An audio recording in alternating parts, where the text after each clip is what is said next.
আজকে আমি আলু এবং নুডলস দিয়ে মজার এই নাস্তাগুলো তৈরি করেছি। দেখতে যতটা লোভনীয়, খেতে হয়েছে ভীষণ মজার। উপরে ক্রিসপি, ভিতরে আলুর পুরে ঠাসা। এই মজার নাস্তাগুলো তৈরি করা কিন্তু একদমই সহজ। আবার আপনারা কিন্তু এই নাস্তাগুলো তৈরি করে ফ্রোজেন করেও রেখে দিতে পারেন। আসছে সামনে রমজান মাস, আপনারা এগুলো বেশি তৈরি করে ফ্রোজেন করেও আপনারা ভেজে খেতে পারবেন। চলুন দেখে নেওয়া যাক ঝটপট নাস্তার রেসিপিটা। দেখতেই পাচ্ছেন, প্রথমে হচ্ছে আমি এখানে মাঝারি সাইজে ৩টি আলু সিদ্ধ করে রেখেছিলাম। আর আলুগুলো গরম থাকা অবস্থায় খুব সুন্দর করে ম্যাশ করে নিতে হবে। না হলে কিন্তু আলুর মধ্যে দানা, দানা ভাব থেকে যাবে। তাই আমি খুব ভালো করে আলুগুলোকে ম্যাশ করে নিলাম। আর ম্যাশ করা আলুর মধ্যে প্রথমেই দিয়ে দিচ্ছি আমি পেঁয়াজ কুচি। এরপরে এড করছি কাঁচামরিচ কুচি, ধনেপাতা কুচি, স্বাদমতো লবণ, হাফ চামচ লাল মরিচের গুঁড়া, হাফ চামচ দিয়েছি আমি হলুদ গুঁড়া, হাফ চামচ ধনিয়া গুঁড়া, হাফ চামচ ভাজা জিরে গুঁড়া, দিয়ে দিব হাফ চামচ পরিমাণে চাট মসলা। সবশেষে ব্যবহার করব হাফ চামচ আদা ও রসুনের পেস্ট। সব মসলা পরিমাণ মতো আমি ব্যবহার করেছি। আর হাফ কাপ দিয়েছি আমি চালের গুঁড়ি। এই চালের গুঁড়িটা অবশ্যই দেওয়ার চেষ্টা করবেন। আর যাদের বাসায় চালের গুঁড়ি নাই তারা কর্নফ্লাওয়ারটা ব্যবহার করবেন। এতে করে নাস্তাগুলো ভীষণ ক্রিস্পি হবে। এখন হাত দিয়ে খুব ভালো করে মাখাতে হবে। এখানে পানি দেওয়া যাবে না। পেঁয়াজের রস থেকে বের হলেই কিন্তু এই নাস্তাগুলো তৈরি করার জন্য একদম উপযুক্ত হয়ে যাবে। দেখেই বুঝতে পারছেন, কিছুটা সময় যদি আপনি মাখিয়ে রাখেন তাহলে পেঁয়াজ থেকে যে রস বের হবে সেটা দিয়েই ভালো করে মুথে নিলে এরকম একটা সফট ডো তৈরি হয়ে যাবে। আর ডো থেকে এখন হচ্ছে নাস্তার শেপটা দিয়ে নেব। হাতে প্রথমে একটু তেল মাখিয়ে নিয়েছি যাতে করে হাতে তালুতে লেগে না যায়।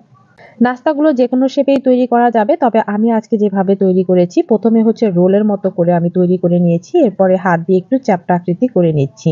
দেখতেই পাচ্ছেন চ্যাপ্টা আকৃতি করে সমান করে নিয়েছি একেবারে চারকোনা করে। এখন হচ্ছে আমি নাস্তাগুলো তৈরি করে নেব একটা চাকুর সাহায্যে। ৩ কোনা শেপ দিয়ে নাস্তাগুলো কেটে নিচ্ছি।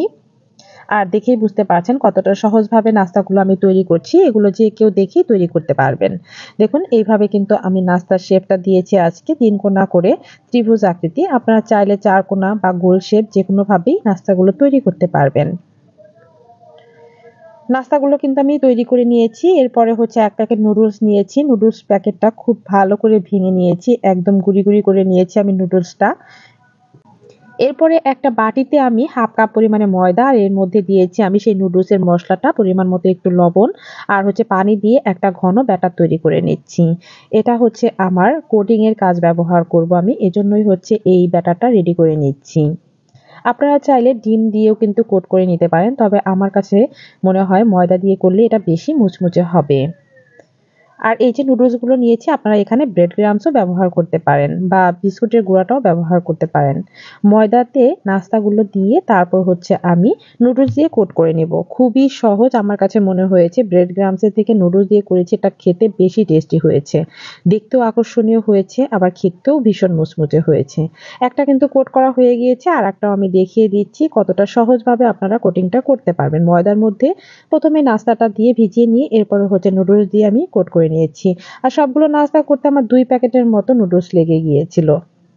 সবগুলোই এভাবে কোট করে নিয়েছি। এভাবে আপনারা চাইলে এয়ারটাইট বক্সে রেখে ফ্রিজে সংরক্ষণ করে ভেজে খেতে পারবেন। এখন আজকে আমি ভেজে দেখাচ্ছি। ফ্রাই প্যানে পরিমাণ মতো তেল দিয়েছি। তেলটা যখন হালকা গরম হবে তখন দিয়ে দিতে হবে নাস্তাগুলো। একে, একে আমি নাস্তাটা দিয়ে দিচ্ছি কিছুটা পরিমাণে। আর মিডিয়াম আঁচে উল্টিয়ে পাল্টিয়ে ভেজে নিতে হবে। একদম হাই হিটে নাস্তাগুলো ভাজবেন না, তাহলে দেখা গেছে উপরের অংশটা খুব দ্রুতই কালার চলে এসেছে আর ভিতরে খুব ভালো মতো কুক হতে পারবে না। তাই মিডিয়াম আঁচে উল্টিয়ে পাল্টে ভাজলে নাস্তাগুলো খুব ক্রিস্পি হয় আর ভিতরেও খুব সুন্দর মতো কুক হয়ে যেতে পারে। প্রথম ধাপে আমি উল্টিয়ে দিচ্ছি। একটু সময় নিয়ে ভাজবেন, দেখবেন খুবই ক্রিস্পি হবে। আর এই নাস্তাগুলো কিন্তু আপনি ৪ থেকে ৫ ঘন্টা আগে ভেজে রাখলেও কিন্তু ক্রিস্পি থাকে। এতটা মুচমুচে হয় এই নুডলস দিয়ে নাস্তাগুলো। খুবই সহজ আর সবার ঘরেই কিন্তু নুডলস এবং আলু থাকে।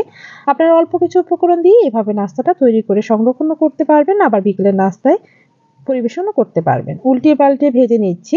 আর ভাজা কিন্তু প্রায় কমপ্লিট, দেখেই বুঝতে পারছেন। গোল্ডেন ব্রাউন হলেই আমি সবগুলো নাস্তা তুলে নিব তেল ঝরিয়ে। একটা, একটা করে সবগুলো নাস্তায় আমি তেল ঝরিয়ে নিচ্ছি। আর একটু হালকা কালার রাখবেন, দেখবেন ঠান্ডা হলে এই কালারগুলো আরো চেঞ্জ হয়ে যাবে। দেখতেই পাচ্ছেন মাশাআল্লাহ কতটা সুন্দর আর লোভনীয় হয়েছে এই মুচমুচে আলু এবং নুডলসের নাস্তাগুলো। তৈরি করাও যতটা সহজ, খেতে যে কি মজা! আপনারা অবশ্যই তৈরি করবেন। আর কেমন হলো তা কিন্তু কমেন্টসে জানাবেন।